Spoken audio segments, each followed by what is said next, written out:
Yeah, good afternoon, sir. Welcome, sir.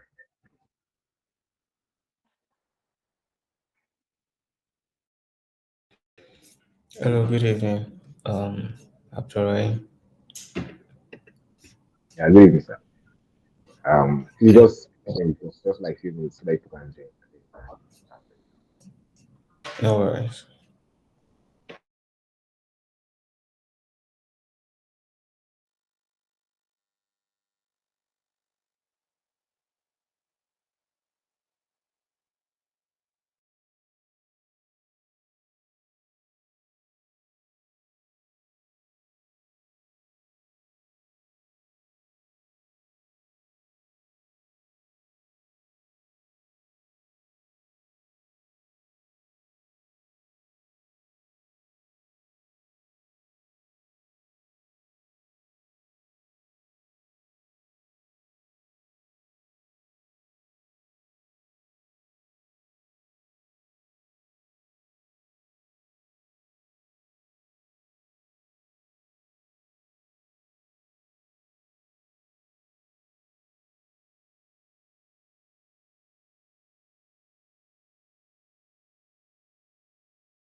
Yeah, good evening. Welcome.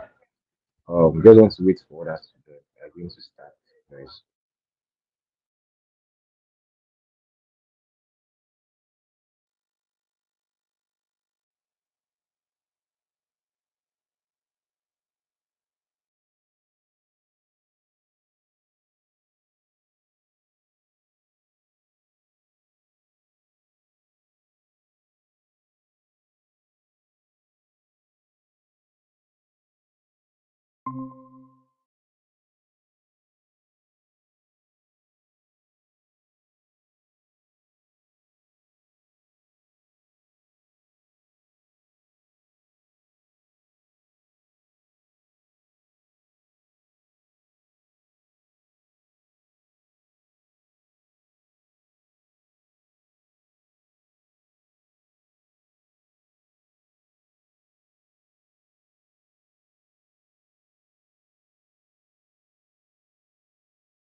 Yeah, good evening, everyone, and welcome.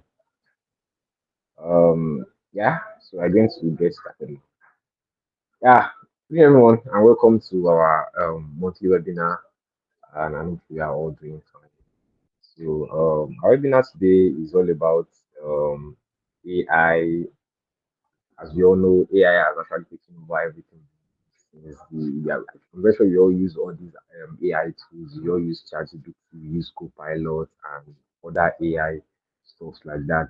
So it has really affected the way we work, and it has really changed a lot of things in the tech space.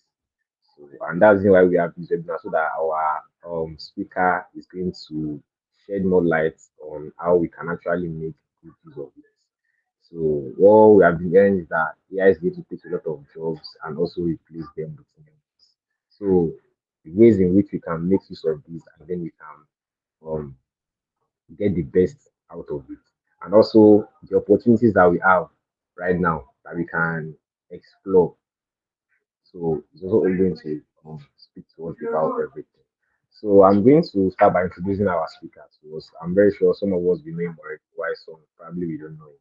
So I'm going to introduce him so that we can all know him better. So his name is Joshua Olajide. He's GDG Badoko lead. So all the defects that I've been having, GUI and everything that concerns Google developer groups in Ibadan. So he's the one in charge colleagues. And also, he's also a front-end engineer.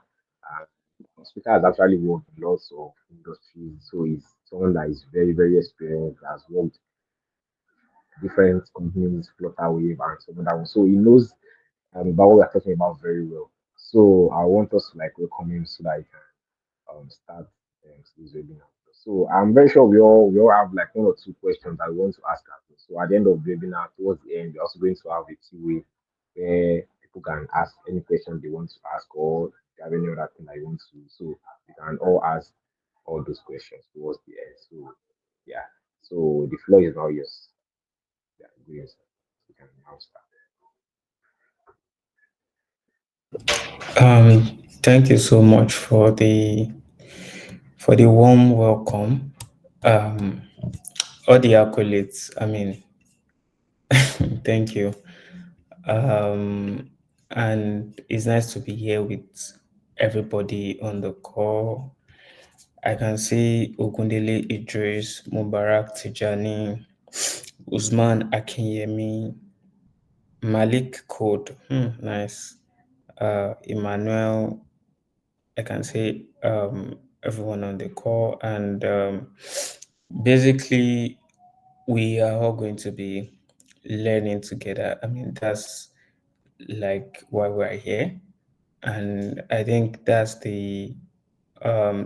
one major thing that I want everybody to take away. Right? It's not just marking attendance. It's not just coming here, but to take one or two things away.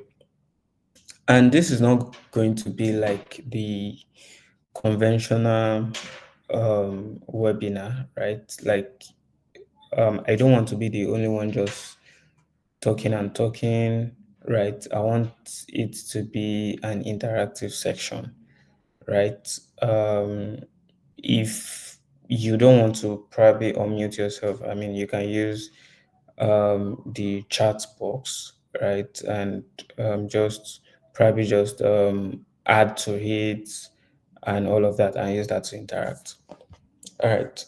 We would get started because we've actually lost um, a couple of minutes, right? Okay, so the theme here is let me just okay, so the theme here is navigating the tech space in the new AI era and relevant skills to learn and how to position yourself for opportunities. Right. All right. We have all known that in the couple of years, um, a lot of things has changed in the way we work. Right. A whole lot of things has changed in the way we view problem solving. a whole lot of things has changed about the way we search, right? A whole lot of things has changed about the way we write code. A lot of things has changed about the way we write. Could be docs, could be technical writing. A whole lot of things has changed in the way we design, right? A whole lot of things has changed. But what makes you different, what makes me different is the way we are able to navigate it, like the team says, right? Navigating this kind of space in this kind of era, at this point in time, right? I will digress a little bit and go back to 2020. Pre 2020, there were not a lot of remote work, though they are in existence, right? But they were not, let me say, normalized per se. Because, I mean, what's your reason for not coming to the office? They believe, I mean, pre 2020, everybody believed that, I mean, for you to be effective, for you to be productive, you have to be at work, right? So I don't think there's been something that has ever dropped into anybody's mind that, oh, um, in a couple of years later on, the way we work is going to change. Now, COVID-19 happened. It happened in 2020. And gradually, when it happened, uh, it was a joke. Oh, it was no joke. Are we going to stay at home? We realized that there are a lot of businesses that shut down during this period of COVID-19, right? Because they couldn't navigate, they could not navigate that era. They could not navigate that the kind of problem that is currently in existence, right? Now, let me shock you. Child Deck came about during COVID-19, right? That the birth of Child Deck was born in 2020, right? So recently, I was listening to Femi, right, the CEO of Childec, and he mentioned that during COVID-19, he was forced to be indoor, right? So he had to like start, and at some point, he was diagnosed with COVID-19. So he had to like start um, ordering for food, and he saw like there were a lot of problems in that area. I mean, we know how logistics works in Nigeria, especially when it comes to food.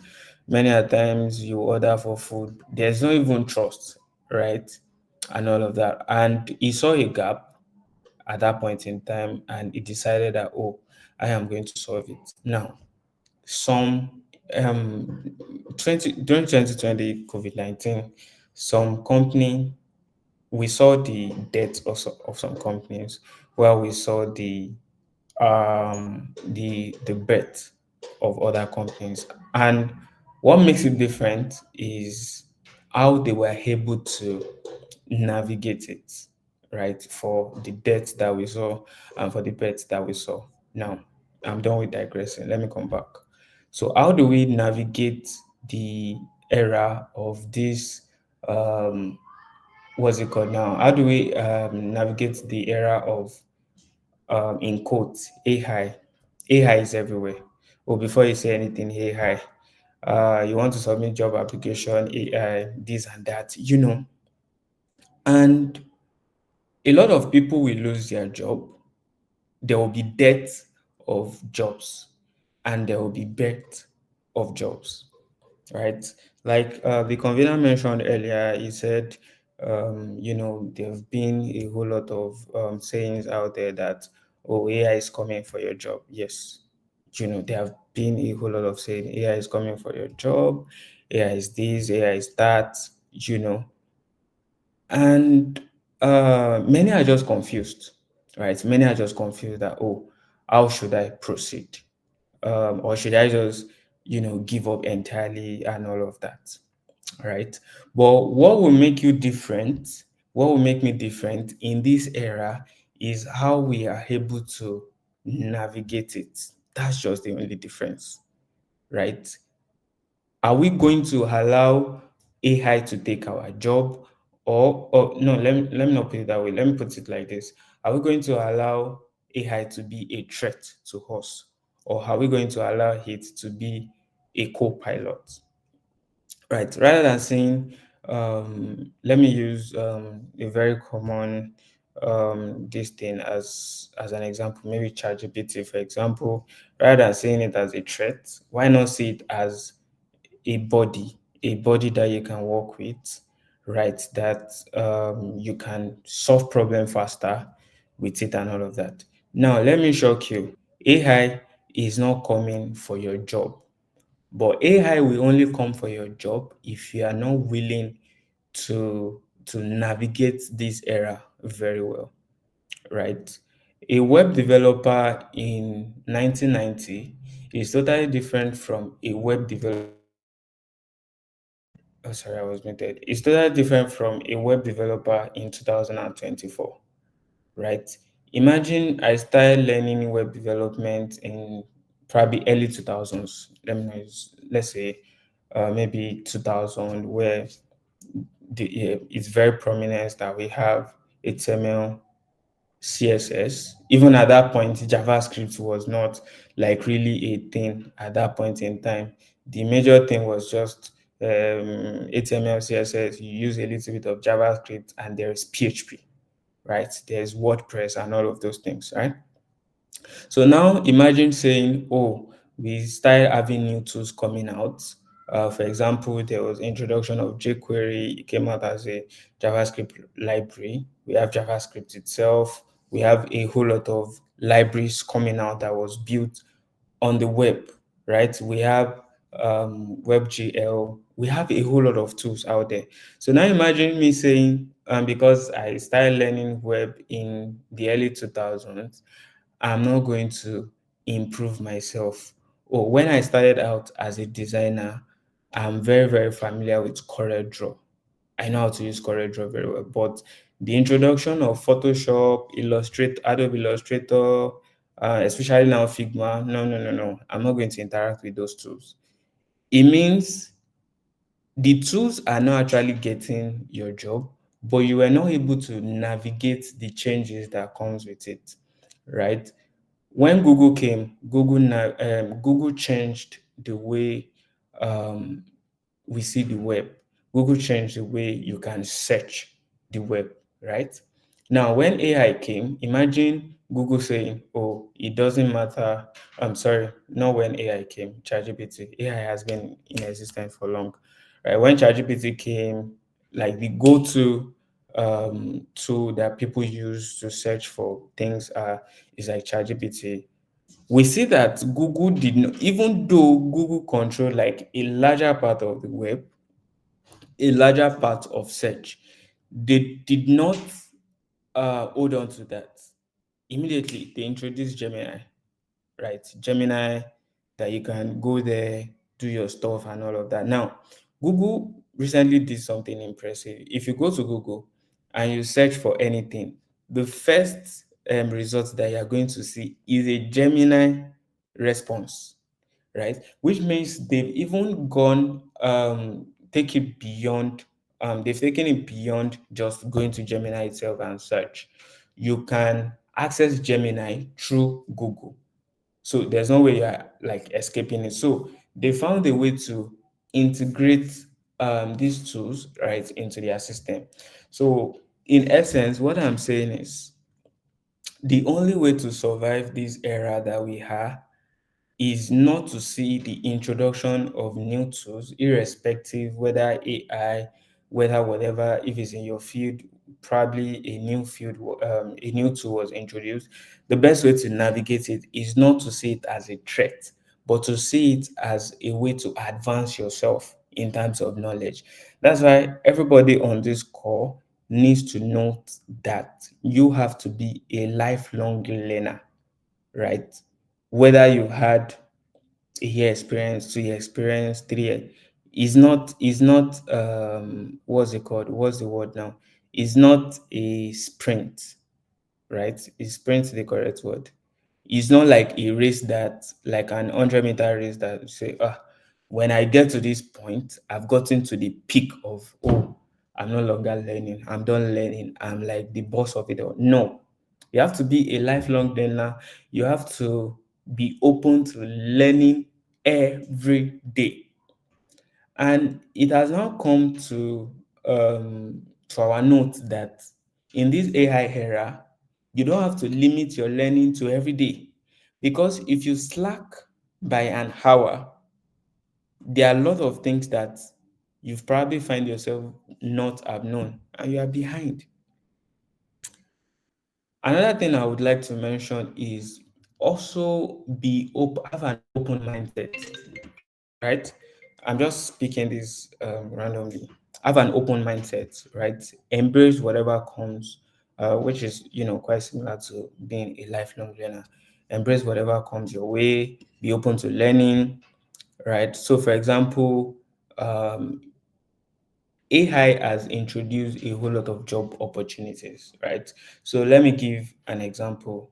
We now have something called prompt engineering or prompt engineer, right? What a prompt engineer does is just train the AI model based on prompts, right? Probably if you search for, hi, how are you doing? How should the model respond to it? We had a whole lot of jobs come out of, the introduction of AI tools, right? Embrace it. Oh, you are a writer.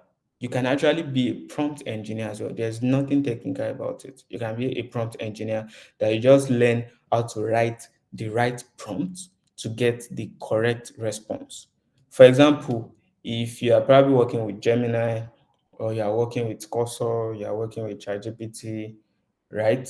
And you realize that if you didn't type some things very well, like clearly, the response that you will get is going to be ambiguous. It's not going to be clear. You just be like, what exactly is going on? Right? But if you want to get like the right response or the best response, you really sit down, you take your time, you type whatever you want, and you give it clear instructions that, oh, these are the things I want. Like you list it clearly and all of that. And you get like the perfect response. Now, another job has been created. You are a prompt engineer, right? We also have fine-tuning engineer that fine-tunes a model, right? Probably there's a model out there. You need the model to respond to act as what's it called? Probably like a pharmacist, right? You have to fine-tune the model so that it knows the right questions to answer at the right time, right? You fine-tune it with data and all of those things, right? So these things are like very, very paramount and very important, right? The relevant skills to learn, um, I think I've touched on some of them a bit, right? Yet the relevant skills to learn is you have to keep in trend, right? So let's say, for example, you are a designer. What are the current trend in design? It goes beyond just using, let's say, probably Figma.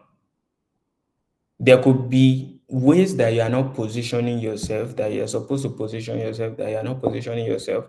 You could be a designer, you could be a badass designer, and all your work exists on your laptop. Nobody is going to see it. There are tools like Behance, there are tools like Dribble. In fact, there are tools like Awards, though it's not just for web developers and all. There are tools like Awards that you can go to, right? You post your work, you publish your work, people can see it. These are the ways that you can navigate and also position yourself. There are jobs out there. People are getting jobs every day. People are getting jobs every now and then. And what makes a little bit of difference is the way they were able to position themselves. The way you were able to position yourself really matters, right? Okay, let's do a quick walkthrough. If you just have the time, just go to Google and search for your name. Just do that in like 1 minute. Just go to Google, So, for example, Ogundele Idris, you don't have to type anything else. Just search for Ogundele Idris on Google. Karim Kafilat, search for that.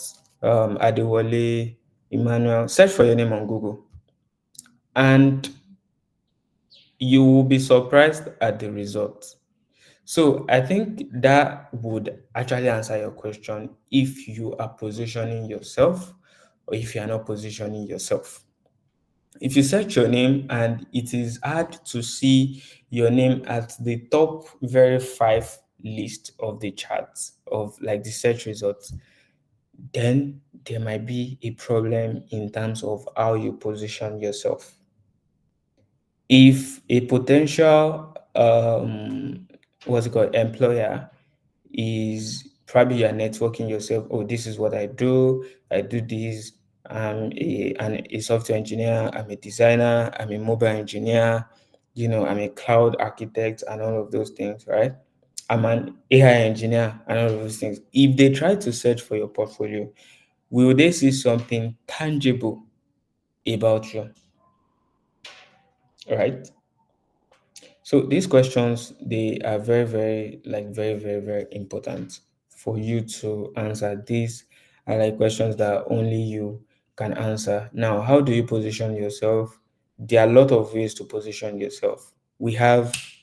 Um, we have tools out there. The very first place is social media, LinkedIn, Twitter. I don't know who still uses Facebook in this era. LinkedIn, Twitter. Um, those are like prominent, social media that you can actually go, right, and network with people. Events, if probably GitHub Campus experts, they are organizing an event, go there. You see an event around you, there's their first, go there. But you can go to an event and still not network yourself. That's the problem. You can go there, see people, meet with people, just say, "Hey, hi, how you doing?" And that's all. No, that shouldn't be all. You should actually be serious about networking, about pitching yourself. So, for example, I go to an event for the first time and I met with Marvella James, right? I can simply just do, "Hi, my name is this, what's your name?" And from there, you can just kickstart the conversation. "Oh, this is what I do. I'm currently looking for an opportunity in this field." It's not going to hurt. That person might not be your potential employer, but that person might know somebody that needs a designer. The very first person they are going to think of is Joshua. Oh, Joshua is looking for an opportunity in this field. And he spoke with me, we exchanged contact and all of that. These are the people that they think of first, right? Your what's it called now? The people you know, the network you know, can take you to can get you to the door, right? But your skill is still like very, very necessary to open the door, right? But the question is, how do you even get to the door? How will you get there for people to notice you in the first place? People are not noticing you. How will you get the job? The assessment that we did not quite long, like you going to um Google searching for your name and all of that, right? Those things are very, very important, right? Your LinkedIn or your Twitter, if I go there and I searched about you, search for your Twitter handle, your name, and all of that, what are the things that I would see about you? What are the things that you tweet? What are the things that you post on your LinkedIn? These things are very, very, very important. Like seeing just your TL, your timeline, seeing it on your social media, can people say this thing about you? Oh, this person is a designer and not just an ordinary designer, not just a mediocre, right? But a proper designer, a proper software engineer, right? When during the era that Web3 was very, very vocal last year, right? Last year, last 2 years, and all of that. Some people changed their role like three times. they call themselves um, probably a designer when they started at first. Eventually, they changed to Web 2 designer. When Web 3 came, they changed to Web 3 designer. When AI came, they changed to AI designer. Bro, what exactly are you? That's the question. What are you? You keep switching like, this and that. You have to stick to a niche, right? You are a designer, you are a designer, which means if you are a designer, no matter what the kind of trend that is currently happening, you still remain a designer. Nothing is going to change that. You remain a software engineer. Nothing is going to change that, irrespective of tools, irrespective of advancements that we have, right? The last thing I'm just going to talk about, I think I've spoke about networking, how to navigate networking. The last thing I'm going to talk about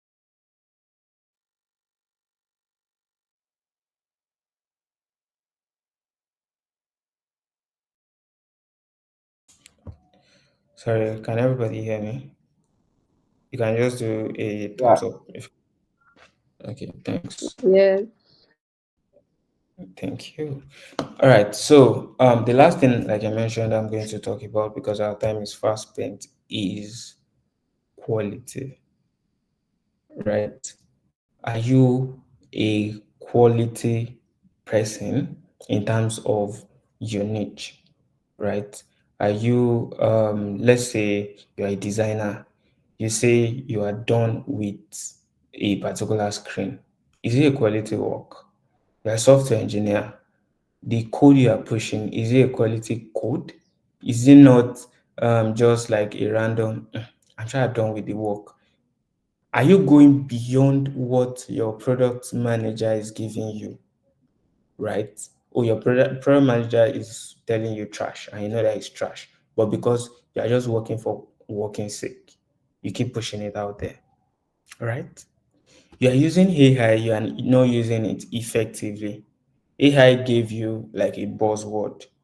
You can still correct the AI that, oh, I need you to help me refactor this thing. I need you to help me do these things like that. I need you to help me do, and it will still give you something of quality. But if you are not a quality person yourself, I mean, it takes a quality person to recognize quality. It takes somebody that is concerned about quality work, right, to strive for it, right? It takes a whole lot of um, that quality in you as a person. So the last thing I'm going to touch on is you have to be a quality person. If you're a quality person, you have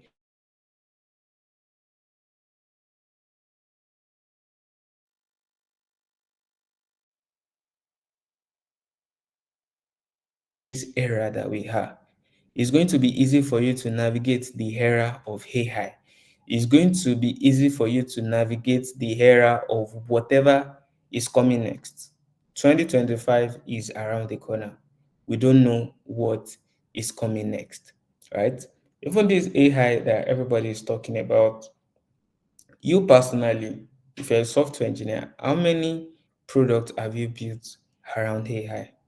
If you're a designer, how many things have you done around it? Have you done any paper research work on AI itself? Right? So these are the things that basically encompasses like everything that we are talking about here. Um, Part of the networking, I think I also mentioned the soft skill, right? It has to be there, right? These are the things that set you up for opportunities. It is no news that it is very, very it is getting hard every now and then to get jobs, right? Because there are bots out there, right? People just applying for jobs. Before you apply for a job, you see 200 applicants, 500 applicants, and all of that. How do you stand out? These are the things that we've been talking about. Above all things, if you're a quality person, it is going to be easy for you to stand out. There has to be something There has to be something that your employer will see and they'll be like, no, no, this person is different. I can remember when I did interview for a job like 3 years ago, right? And a whole lot of people made it to the final stage, and eventually just two people made it to the very, very last stage, to the employer's table. And it was myself and one other guy. I don't know. It was my manager that was telling me like a year later. So what made my work different was something very tiny. Was when the assessment that we did, it was a web app, right? They now intentionally turned off the internet and testing the application, and there was like an API call. But instead of the app to crash, it was just showing loading, and eventually it showed a network error, and that was it. Imagine I had hesitated that this thing is just a test now, it's just an assessment, it doesn't matter. Let me try put something there like that, and that's all. I might not be able to get it. So all the things that we've been mentioning since morning is you have to be a lifelong learner. You have to keep up with the trend for you to be able to navigate, this time and season. You have to take your networking skills serious, which is your soft skills. Don't just go for events. You don't fall into the category of, oh, I've been to 10 events, I was at this event, I was at that event. No, but you taking things out of that event, connect with people. When you connect with people, do you interact with them after the connection? Some people just get contact, and after getting the contact, that's all. You don't follow up, right? And lastly, you have to be a quality person, not a quantity person, a quality person. So that's majorly it. Our time is fast spent. If you have any question for me, you can quickly ask. Then we call it an evening. Thank you, everyone. Yeah, thank you so much, sir. I really appreciate it. Personally, for my own, I really learned a lot from the discussion from the webinar. I'm very sure everyone here also learned one or two things from the discussion. So yeah, you are now currently in the Q&A session. So I'm very sure some of us we have some questions that we want to ask, or one or two things that we want to ask from our sister. So we can now just signify and just use of our hand, or can just and then I'm just going to call us one after the other so I can ask our question. Our sister can repeat those questions one after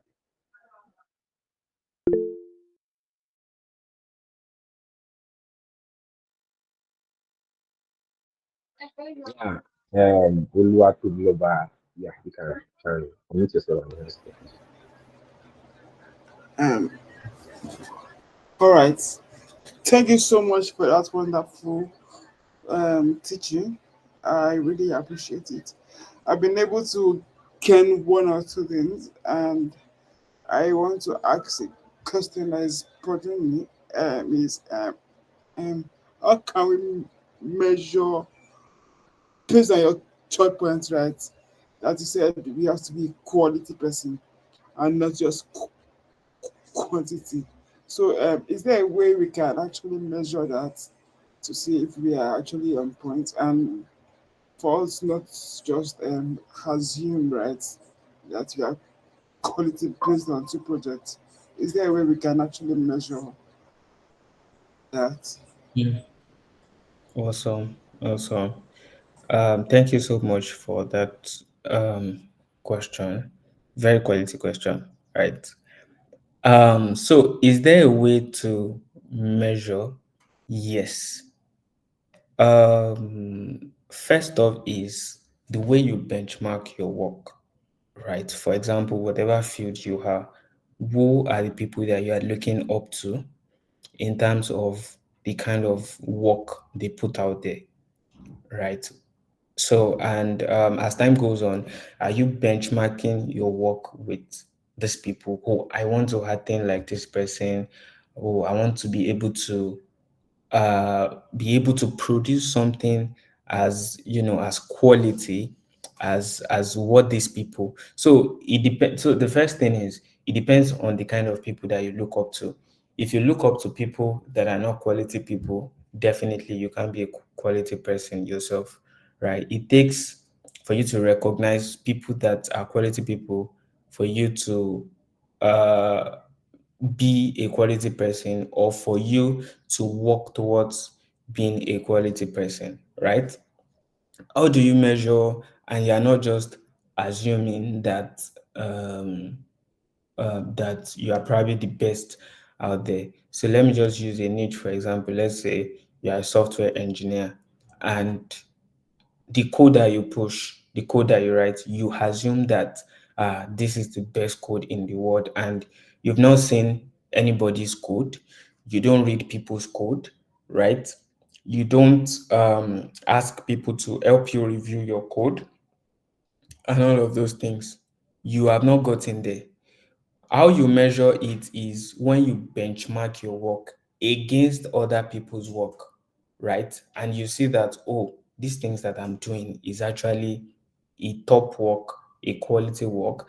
And how you benchmark your work based on what you've done in the past.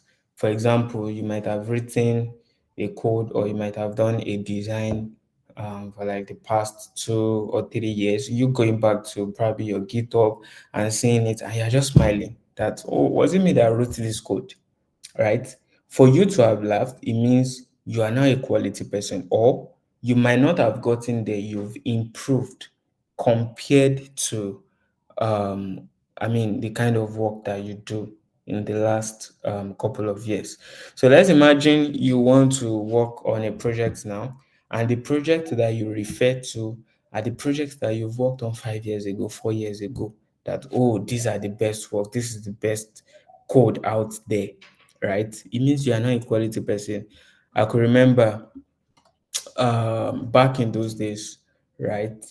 I used to have, I went for 1 month COS training like that, and the man used to say his code is the best code in the world. Go and check it out.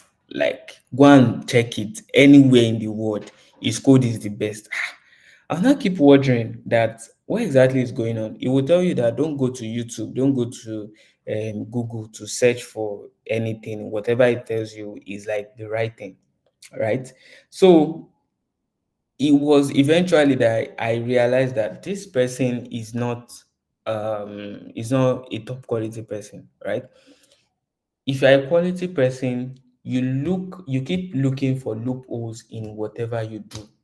That's where the benchmark that I mentioned earlier comes in, right?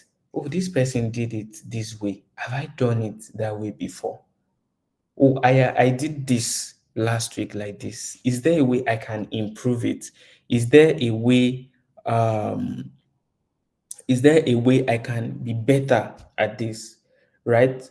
At some point, you could share your code with probably like a mentor, if you're a coder, or your design with like somebody that you respect in the industry, for them to help you look at it, right? And they give you feedbacks. And when you probably attain a level where it is hard for them to give you feedbacks, right? That, oh, what you've done is wonderful. What you've done, oh, is actually like a top quality work. Then you will realize that um, you are gradually getting there, right? You have still not gotten there. As long as you are in this industry, you have to keep improving yourself. You have to keep pushing out quality work. And quality does not stop with pushing out a single quality work, right? It comes with consistently pushing out quality work, right? Are you known for that? If somebody thinks of, oh, hiring a web dev or a filter dev or a designer, do they think of you? Oh, I used to work with this person in terms of their productivity, in terms of their work is quality, in terms of their speed is quality, especially in terms of their communication. You might think you are a quality coder and you suck at communicating, right? You suck at giving or sticking to your deadlines. Oh, I've done this, I've done that. For you to communicate is a problem, right? So these are the things, or these are the ways that you benchmark your work, that you know that, oh, I'm doing a quality work and you're not deceiving yourself. Hope that answers your question. Yeah, thank you Yes, so yes. much for this. Thank you. Yeah, thank you so much. Is there any other person that has any questions? You can also just move on Um, with the previous part. thank you very much, sir. Thank you very much, sir. To sir, I don't know if you have an advice that can give to a person that's venturing into tech for the purpose of like venturing into fintech. What advice can you give to that kind of person, like sir? Just I just want an advice for that person, sir. Sorry, I don't really get your question. There was some background noise. Can you come again? Okay, I said like do you have any advice you can give to a person like that venture into tech for the purpose of venturing into fintech as an entrepreneur? Okay, as an entrepreneur. Okay. Well, I still don't really get it, but I'll just try to answer it, right?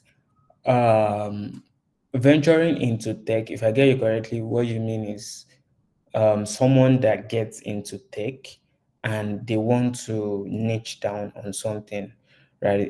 Because there are a whole lot of aspect of tech, right? But they specifically want to niche down on financial technology, right? Which is the area as an entrepreneur, right? Um, I think the first thing is the person should be ready for heartbreak, right?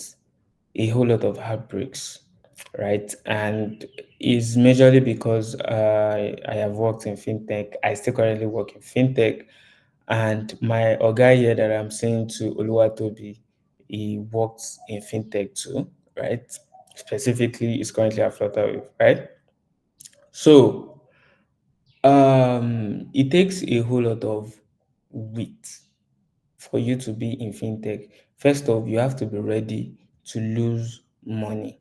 Or you can see Money Point doing fine. You can see Filterwave doing fine, Paystack doing fine, and all of that. It took them a whole lot of weeds, a whole lot of pushing out work, a whole lot of not giving up for them to have gotten to that point. In terms of money, you will lose money. In terms of debt, code debt, there will be debt and all of those things, right? I can remember I was reading one, I think it was Femi's article because he used to work as an engineering manager at Paystack before he started Childec, right? And he said he worked on some specific parts of Paystack and he didn't remember to comment some part of the code, right? And that was basically adding um, extra zeros to whatever payout you are making, right? So let's say, for example, I'm making a payment of 1,000, probably is going to add another 1,000, another zero, triple zero to it, which is going to be like 1,000,000. So imagine not realizing that until the following day. Look at the amount of payouts that goes in and goes out in Paystack every now and then, every second, right? Look at the amount of money they lost from the previous day and the following day, right? And that's also where I'll just chip in quality a little bit, right? They then decided that, oh, moving forward, they will start writing unit tests for all of their code so that, I mean, if there was a test in place, it would have caught that kind of error that, oh, um, it was testing for probably 3 0 and we're having 6 zeros. They are not going to have that error, in the first place, right? If you are going into fintech, you have to make sure you get everything right in terms of the licenses you get, right? In terms of the kind of work that you push out there, right? What's other thing? In terms of like even the people that you partner with, we know what I mean by people, they are like companies, right? Probably you are using like a party service, right? Because I won't mention the name of the company. We used to have a company here in Nigeria. They're a very big company, but now they have shut down. And their shutdown happened is a fintech company. So their shutdown happened mainly because they partner with a an untrusted third party service. So they were using it for some of their services, and eventually, you know, there was fraud, right? Not directly from them, but from the third party. And obviously, since they are both involved together, they were charged for fraud and all of that. And, they lost all of the money and all of those things, right? So if you are going into fintech, you have to be ready for a whole lot of outbreaks. But at first, you have to make sure you get everything right. Your niche, you have to get it right in terms of like the problem you are solving. Don't think that fintech is saturated.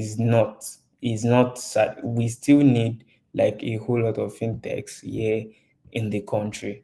Don't think because we already have like big giants like Flutterwave, Paystack, InterSwitch, or even Money Point, right? Don't be discouraged in venturing into your own aspect, right? And fintech. So, one last thing I would just mention, don't see fintech as a quick making money scheme kind of adventure, right? Because if you go there, you will rush into a whole lot of things without doing your assessment very well, which may be very, very um, brutal on your hand. I don't know if that makes sense.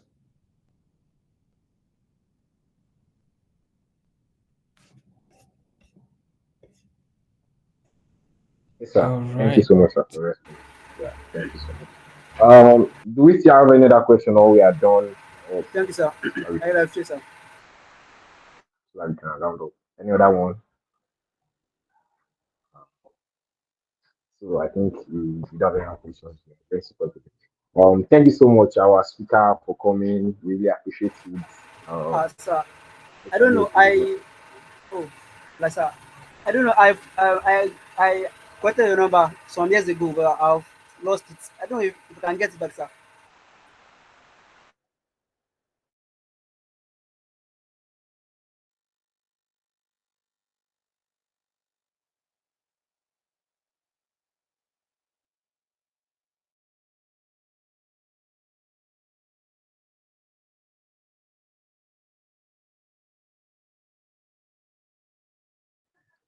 hello. Okay, you can actually check him out like on his social media, and you can check him out on Twitter. His handle is Olajide. Yeah, you can check him out on LinkedIn as well. Joshua Olajide. Yeah. So you can reach out to him. And I don't know if you are a member of GDG pardon, or GDG on campus, so you can reach out to him through like those channels as well. So thanks so much everyone for joining. And before we go, please, I want us to help us fill a form, like a feedback form, so that I can know how we can make manufacture our workshop, how we can make it better. So I'm going to drop the link in the chat section now. So please help us just take just like 2 minutes or 3 minutes, just help us fill out the form and then just give us your honest responses.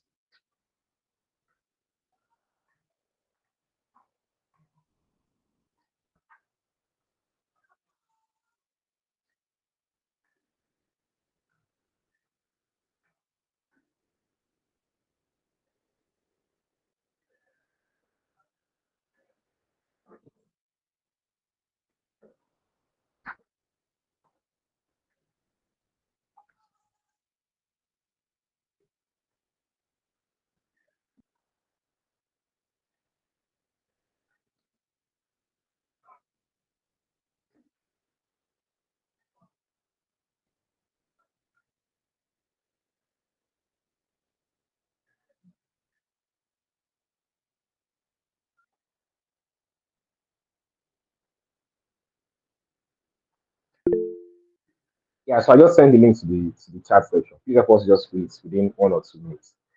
Yeah, so thank you all for coming. Thank you all for attending. We are going to meet again by the end of this month again with another virtual workshop. Probably going to be on another field, maybe any other thing, design or technical writing or another one like that.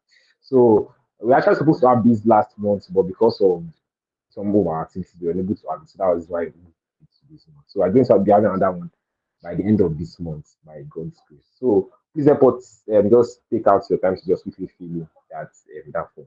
Thank you so much. And thank you so much for our speaker for coming again. It's actually a pleasure having you on this call. Thank you so much for everything you have shared with us. We really appreciate it. Yeah. Thank Thanks you for so much, having me. everyone. Thanks, everyone. Bye. See see you guys.